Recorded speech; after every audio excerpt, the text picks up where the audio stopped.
Kereta sampai lagi, satu biji Persona. Kalau Proton Saga, Persona, memang banyak lah kita punya stok. So yang ini Persona dah sampai. Okay, fresh daripada kilang. Ni spek EZ kah?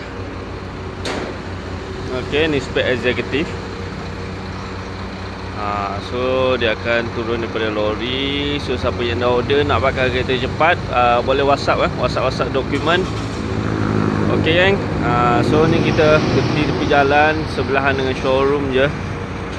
Okey, baru je turun lori.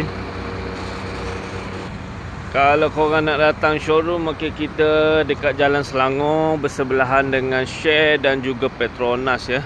Okey. Korang datang nak tengok kereta Saga, Iris, Persona, and then apa lagi, kereta Viva pun ada kalau korang nak tengok. Tapi yang ni tak jual lah. Yang ni kita akan modified untuk buat main. Ok, yang ini sudah sampai. Kita akan check dulu dia punya barang-barang macam mana. Ok, so yang ni baru turun daripada lori, daripada kilang. Kalau kita tengok ruangan enjin, bahagian dalam. Okay, so kita juga kena pastikan dia punya tool cukup lah. Tayar spare, jet, dia punya alat-alat, dia punya holder, dia punya pelapik kaki. Okay, penutup ni kena ada. Okay, push start button, testing. Apa dia bang?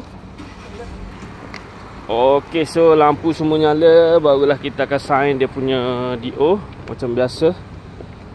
Testing lampu semua kat sini. Ok gang, macam ni lah kerja SA. Kalau korang nak try apply, nak masuk jadi salesman, boleh tekan je link kat bawah ataupun tengok saya punya contact number tu. Ok gang, so sini saja video untuk hari ni. Alhamdulillah semua ok, dalam keadaan good condition.